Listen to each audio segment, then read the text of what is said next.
Yo, what's up guys? Ici Janelle Arthur et I'm back pour une nouvelle vidéo. Et aujourd'hui, comme vous le voyez à côté de moi, je ne suis pas tout seul. Je suis trop content de recevoir mon ami Franck qui est juste à côté. Voilà.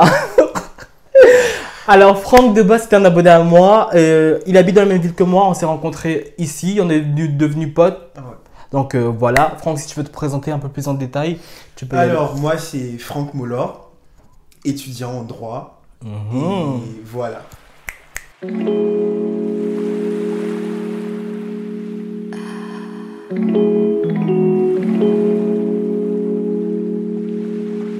Comme actuellement mes vidéos se portent plus sur le fait de raconter des histoires, je me suis dit que comme Halloween arrive, se rapproche, pourquoi pas raconter des histoires qui font un petit peu peur. Et Ouais. je voyais personne d'autre que Franck avec qui le tourner. Donc c'est pour ça qu'il est là aujourd'hui. Donc aujourd'hui on va vous raconter un petit peu nos anecdotes, nos petites histoires qui font un petit peu flipper. Donc accrochez-vous et c'est parti quoi. Ça va être chaud.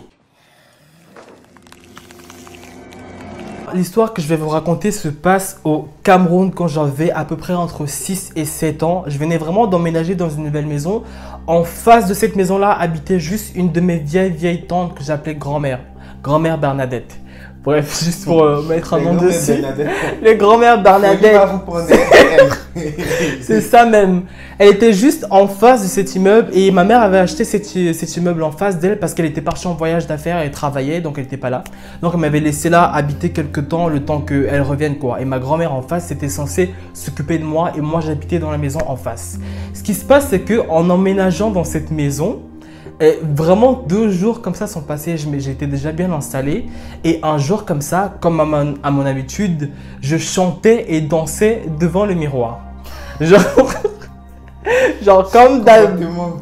comme d'habitude, je chante, je danse, je suis en train de vraiment en m'enjailler, twerker, tout ça et tout, je chante et là d'un coup, je vois apparaître dans le miroir, tu sais pas quoi, une grand-mère. Dans le miroir. Dans le miroir, je te jure, une grand-mère. Une grand-mère, je te jure. Et là, je regarde le miroir, je vois qu'elle est juste là, assise comme ça, avec son kaba. Enfin, pour ceux qui ne savent pas ce que c'est un kaba, Le kaba, c'est la robe. c'est une robe traditionnelle, souvent avec plein d'imprimés africains. C'est vraiment une robe très longue, traditionnelle. Bref, elle était assise en face, comme si elle était assise dans le miroir avec sa robe, je me rappellerai toujours. La robe, elle C'est était... quelle vision. La robe, elle était rouge, elle avait des notes oranges. La grand-mère, elle était presque chauve avec des cheveux blancs. Elle était dans les miroirs comme ça, je te jure. Elle me regardait dans le miroir, assise, sans rien dire. Elle me regardait juste dans les yeux, même pas avec un regard méchant ou je vais te tuer ou des trucs comme ça. Elle était juste assise dans le miroir à me regarder. Donc moi, je vois ça. Je panique, mais genre vraiment je panique. Je cours et tout en criant, je vais voir ma grand-mère. Je dis grand-mère, il y a une dame dans le miroir, il y a une dame dans le miroir. Elle me dit, ah, calme-toi. C'est sa collègue. C'était pas sa collègue. Elle me dit, Bon, vous-même, on dit il y a une femme dans le miroir, elle dit calme-toi. Bon, calme-toi pourquoi? Il y a une femme dans le miroir, c'est comme si c'est pas ta collègue, on sait pas pourquoi. elle me dit vraiment, elle me dit calme-toi, tranquille, ça va aller. Elle me dit c'est la femme qui était morte, qui habitait là dans cette maison il y a plusieurs années de cela. Donc la femme que j'ai vue dans le miroir était morte et elle défendait juste sa maison. Et ma grand-mère me disait mais tranquille, t'inquiète pas, ça va aller. Et ma grand-mère elle pratiquait un petit peu. C'est sa collègue, je vous avais dit. C'est sa collègue. Ma grand-mère est une sorte de guérisseuse, on va dire les termes. C'est une sorcière, mais dans la magie blanche. Enfin, c'était, parce que son âme, elle est décédée. C'est pas vraiment... Enfin, c'est une vieille tante, Alors, quoi. pardon, je te coupe pas. Et je vais te couper. C'est pas grave. Mais, pour toi, est-ce qu'il y a vraiment une magie blanche, donc des bons sorciers et des mauvais sorciers? Bah, moi, je pense que oui. Je pense qu'il y a des gens qui ont des pouvoirs mystiques, Mais tout dépend de la façon dont tu l'utilises. Si tu es une personne profondément mauvaise, tu l'utiliseras pour faire du mal. Et si tu es une personne bonne, tu l'utiliseras pour faire le bien. Donc Oui, ça mais dépend des gens. pour toi, la bonne sorcellerie, c'est quoi? La bonne sorcellerie, c'est comme ma grand-mère le faisait. Elle utilisait sa magie pour soigner les gens. Parce qu'elle a aidé des femmes qui étaient stériles, des gens qui avaient des problèmes de ventre, de maux de tête. Enfin, elle pratiquait vraiment sa magie. Est-ce qu'elle pour faire allait le à bien. la confrérie souvent? Quelle confrérie? Ou eux tous, ils se réunissent. Mais de quoi tu Parce qu'il parles? y a le carrefour. Le carrefour de quoi? Le carrefour des sorciers? Eux tous, ils se réunissent là-bas. Non, mais- Enfin, Enfin, moi je sais pas personnellement, mais ma grand-mère, j'avais pas l'impression qu'elle faisait ce genre de choses. Elle aidait vraiment les gens avec sa magie de guérison à les soigner plutôt qu'à faire des trucs de soirées mystiques, sorcellerie comme ça. Non, je pense pas que c'est son style. Mais en tout cas, ma grand-mère, par rapport à l'histoire, m'a dit que j'avais pas de raison de paniquer et qu'il fallait que je laisse la grand-mère tranquille et qu'elle allait partir me laisser tranquille. Et je vous jure, je sais pas si elle a fait quelque chose ou pas, je n'ai plus jamais revu cette femme dans le miroir. Mais je me rappelle jusqu'à maintenant des habits qu'elle portait et des couleurs qu'elle avait sur cette robe. Mais je ne l'ai plus jamais revue. Je me suis installé et plus jamais. frère, ça fait froid dans le dos. Mais moi, genre, là, je me dis, vas-y, frère, moi, je vois pas une vieille dans le mur. Moi, c'est ma grand-mère, je dis que c'est ta collègue. Bon, qu'est-ce qu'elle a fait? Elle allait dire à la femme là que mon petit-fils est là. C'est sûr, elle allait la voir, elle a dit, tu sors de là, tu touches pas mon elle a petit dit ça, enfant. en fait, genre, mon petit-fils est là, faut plus venir pendant qu'il est là. Si tu as ma commission, attends, il sera pas là, tu vas venir me donner. N'importe quoi. Mais tu imagines, elle a vraiment fait ça? Bah oui, mais si tu n'as plus revu cette dame, c'est que c'est parce que ta grand-mère est allée lui donner des garants pour lui dire, quand mon petit-fils est là, tes Tu commissions ne montres plus gardent ta tête. d'abord. Mais elle voulait juste me faire peur parce qu'elle voulait que je déménage. Mais je sais pas si vous allez me croire Oui, ou mais pas, ça, c'est mais trop c'est bizarre. bizarre, incroyable. Et en vrai de vrai, en Afrique, il y a des histoires, frère, t'es même pas prêt. Mais vraiment, genre, des histoires de fous, de fous, de fous, de fous. Et vous connaissez, c'est pas nous, on va venir vous dire. Vous-même, vous Mais ils savez. connaissent pas forcément. Il y a des gens qui croient pas à la magie, il y a des gens qui croient pas à la sorcellerie. Oui, mais Après- ça, c'est en général les Occidentaux ou. Sinon, les gens qui ont fait même un an en Afrique, vous connaissez. Si je mens, témoignez. Dites-nous pour vos expériences. Maintenant, c'est parti pour la deuxième histoire. Are you ready? I am fucking ready. Eh, pas des gros mots ici, pardon. Il faut que. J'ai rien dit, j'ai rien dit.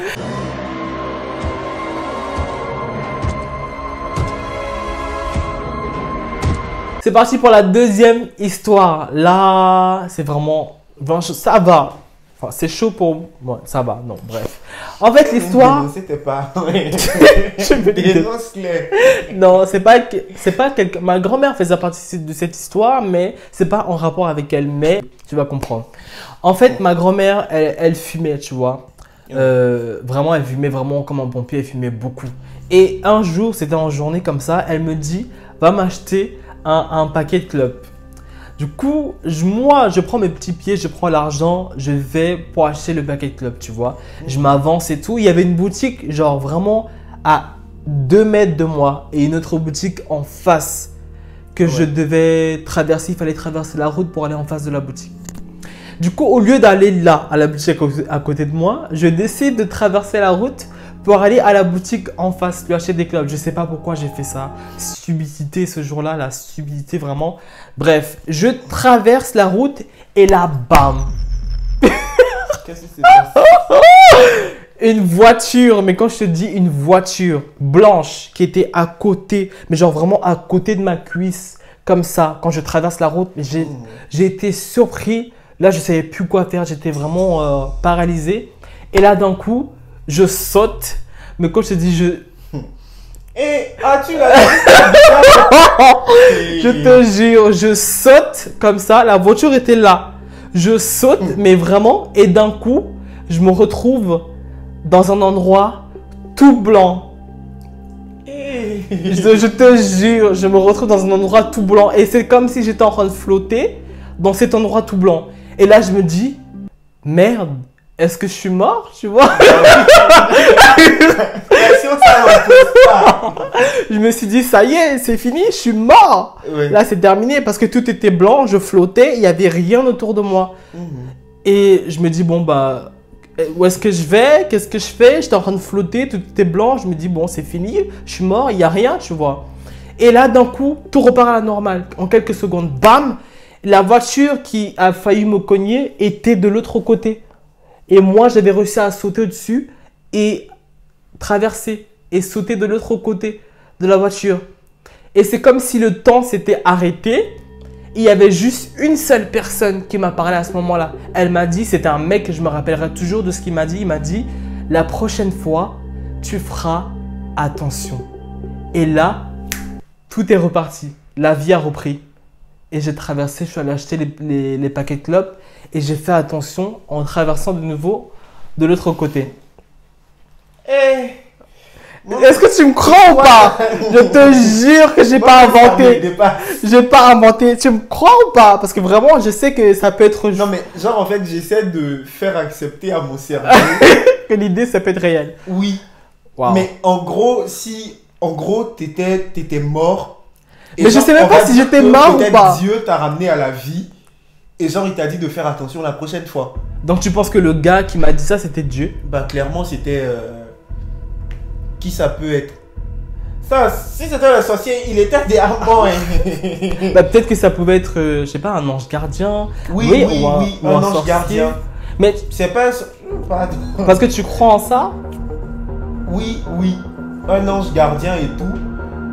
Mais après c'est quand même bizarre, genre que la voiture ait voulu te cogner et que genre après la vie a repris.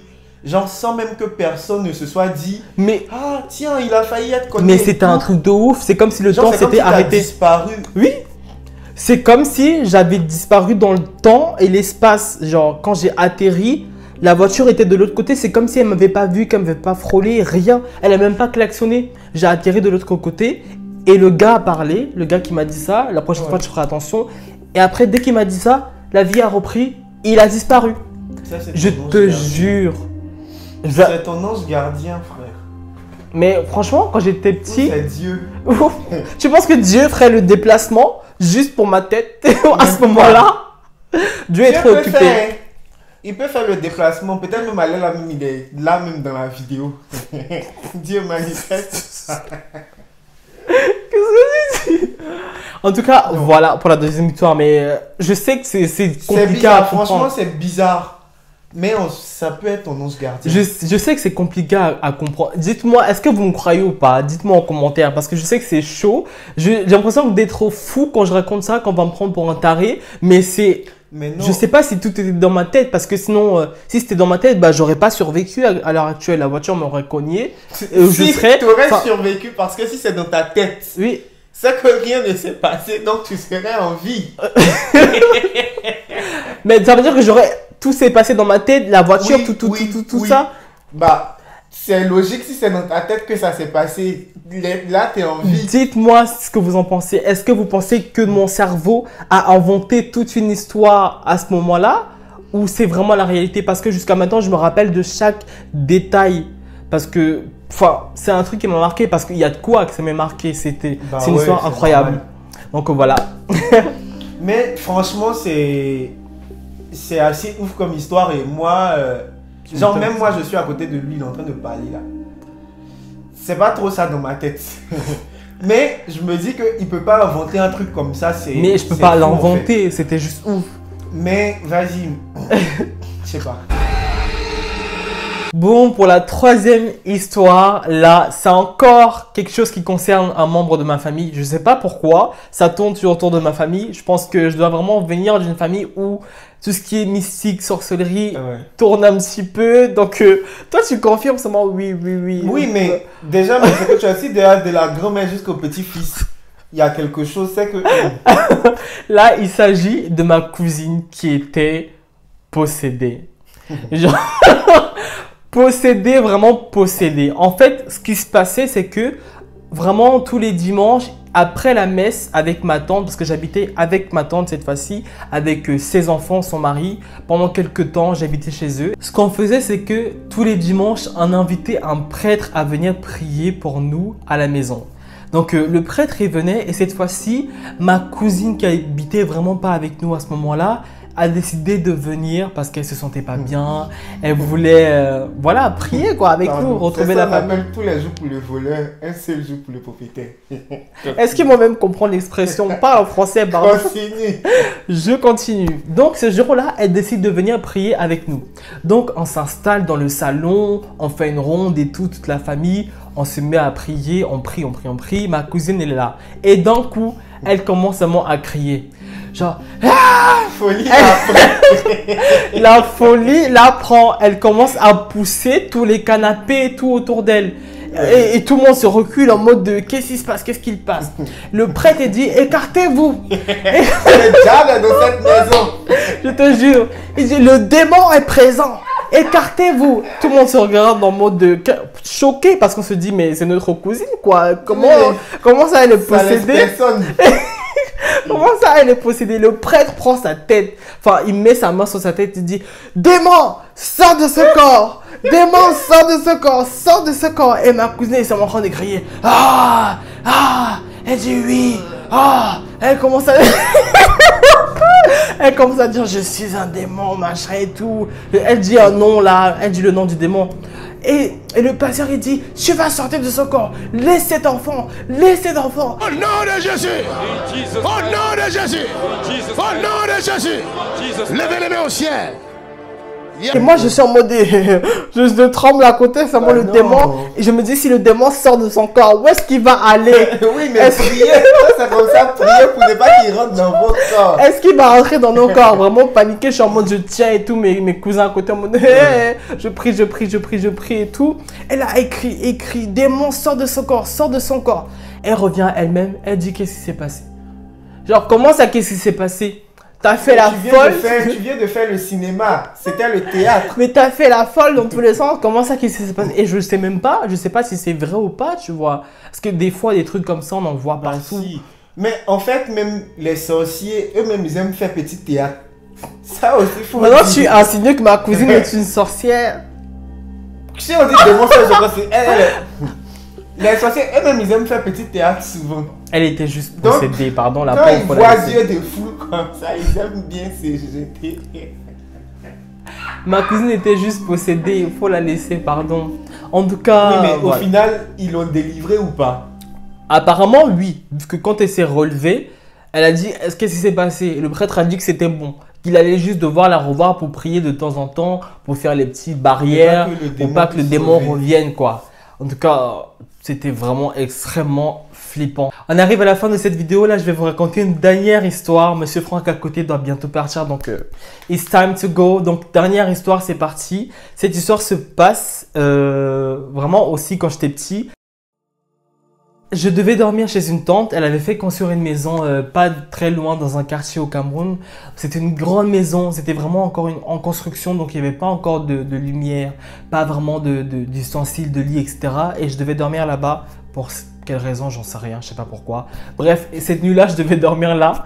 Et il n'y avait vraiment pas de lumière, comme je disais. Et c'était la nuit. J'avais vraiment froid, j'avais vraiment des draps tout fins pour dormir, j'avais tellement froid cette nuit-là. Je dormais comme ça tranquillement, c'est en pleine nuit, il devait être 3 h du matin comme ça. Les heures de diabolique, on connaît tous que 3 h du mat, c'est diabolique. Bref, je dors. Non, hein. Selon la Bible. Selon la Bible, il va nous parler encore de Bible. Revenons. Bref, je dors comme ça. Ah, mais tiens, tu vas me dire que la Bible. Tu vas comprendre pourquoi. Tu vas me dire que c'est encore la Bible. Bref, je dors. Et là, d'un coup, je reste paralysé. Vous connaissez tous la paralysie du sommeil, explication scientifique, c'est pour ça que je disais ça. Donc, les scientifiques disent que c'est la paralysie du sommeil. Bref. Et je dors comme ça, je me réveille. D'un coup, je suis paralysé. J'arrive plus à bouger. Je me dis, what the fuck, qu'est-ce qui se passe? Je panique. Je me dis, il y a juste mes yeux qui bougeaient. Et là, tu as tout le corps en bas qui ne bouge pas. Je me dis, qu'est-ce qui se passe là? J'arrive pas à bouger, je commence à pleurer. Mais j'arrive pas à bouger, je crie. Et la maison était tellement grande que les gens à côté m'ont pas entendu, ma tante, rien, personne n'est venu. Est-ce que c'est pas parce que tu n'arrivais pas à bien crier du fait de... Mais je crois qu'il n'y avait même pas de son qui sortait. Je crois que c'est ça. J'essayais de crier, mais il n'y avait pas de son qui sortait de ma bouche. Et j'étais paniqué parce que j'arrivais pas à bouger. Et là, c'était dans le noir total. Mais vraiment dans un noir total. Et là, je te jure, j'ai vu Jésus. Je sais pas si c'était vraiment Jésus ou pas. Mais en tout cas, c'était un mec vraiment comme on représente Jésus dans les peintures là. Un mec blanc, longs cheveux bruns, vraiment avec la robe et tout, comme ça sur le côté. Qui venait vraiment, qui brillait mais tellement fort. Il avait un aura, une lumière autour de lui. Et là, je me suis senti apaisé tout de suite. Parce que le Jésus là, Monsieur Jésus, s'est approché de moi avec sa lumière. Il flottait, les pieds qui touchaient pas trop le sol. Il s'est approché de moi, il m'a dit « T'inquiète pas mon enfant, tout va bien aller, tout va bien se passer, ne panique pas. » Et sa lumière chaude m'a frôlé le bras. Et là, j'ai recommencé à bouger. Il avait disparu. En parlant de la Bible, quand tu as dit sa lumière chaude, ça me fait penser au passage de la dame qui saignait et genre Jésus il a juste touché et ses saignements se sont arrêtés. Pour les chrétiens qui passent par là... Parce que moi je suis perdu là, ça fait longtemps que j'ai pas lu la Bible. Mais vas-y, ça aujourd'hui c'est scientifiquement prouvé, mais jusque là on sait pas c'est dû à quoi la paralysie du sommeil. Parce que normalement les gens qui font des paralysies du sommeil, ils ont tendance à voir plutôt des démons, des monstres et tout, qui viennent les attaquer. C'est vrai, alors que moi, c'était pas le cas. Pendant que j'avais les yeux qui bougeaient, mais mon corps ne bougeait pas, j'entendais des bruits flippants autour. Ça doit être trop bizarre. J'entendais des trucs, des bruits démoniaques autour, des rires et tout. Et j'étais en train de paniquer. Et c'est là qu'il s'est avancé, qui m'a dit ne panique pas. Et cette personne qui s'est avancée vers moi était là pour m'aider. Et grâce à ça, les bruits se sont partis, se sont arrêtés. Et j'ai recommencé à bouger. Et après, j'ai dormi correctement, normalement, le reste de la nuit, quoi. C'est bizarre.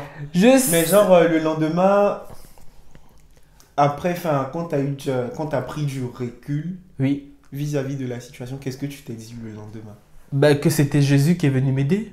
Et que il m'a sauvé, quoi. Tu sais, après, j'ai pu penser. J'ai continué ma vie.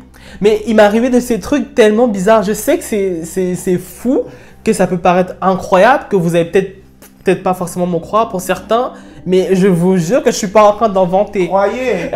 Croyez-moi, j'invente pas. Je sais pas, peut-être qu'ils sont nés ici ou qui n'ont jamais vu l'Afrique ou qui n'ont jamais mis les pieds. Qui n'ont jamais mis les pieds en Afrique.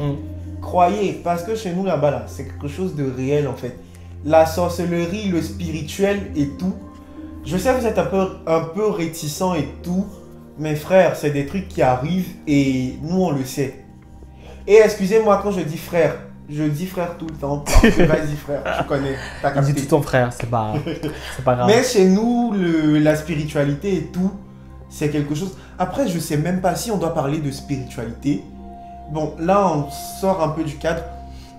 Ça te gêne pas? Non, pas du tout, pas du tout. Mais si on doit parler de spiritualité, pourquoi est-ce que chez nous, c'est beaucoup plus manifeste et ici, pas du tout? En Afrique, j'ai vu plein de trucs, plein d'histoires, plein de trucs mystiques. Mais en arrivant en France, c'est comme s'il n'y avait pas la même énergie mystique de sorcellerie dans l'air. Je te jure, je ne sais pas pourquoi. Mais quand tu arrives en Afrique, il y a ce truc de vraiment, tu sens qu'il y a une certaine énergie dans l'air. Quand je suis arrivé en France, je n'ai pas ressenti ça. Je ne sais pas comment l'expliquer. Je me suis toujours posé la question pendant des années, pourquoi c'était comme ça. Il n'y avait pas la même énergie. Je ne sais pas ce qui se passe en fait, mais en Afrique, il y a je pense que c'est la culture aussi. Oui, ça vient de là, sûrement. Je sais pas pourquoi c'est comme ça, mais...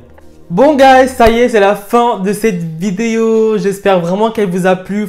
C'était vraiment fun à tourner. Merci beaucoup à Franck d'être venu tourner cette vidéo avec moi. Là, c'est la première personne que j'invite sur ma chaîne. Et franchement, c'était vraiment cool de tourner avec toi. Donc, merci beaucoup d'avoir accepté. Je t'en prie. Là, on arrive à la fin. Si vous avez vécu des choses similaires, n'hésitez vraiment pas à nous les partager en commentaire. Comme ça, on peut peut-être faire une deuxième partie où on réagit à vos histoires les plus flippantes. Franchement, ce serait trop cool. Donc, toutes nos infos seront marquées en barre d'infos. Donc, si vous voulez faire une sorte d'FAQ, vous me rejoignez sur Instagram. On fera l'FAQ là-bas. Comme ça, on récupérera toutes vos histoires. On fera la deuxième partie pour la deuxième vidéo. Donc, voilà, vraiment, c'était vraiment hyper cool. Donc, merci beaucoup. Si la vidéo vous a plu, dis-moi what to do. Likez, partagez et surtout, commentez. Vous l'avez écouté.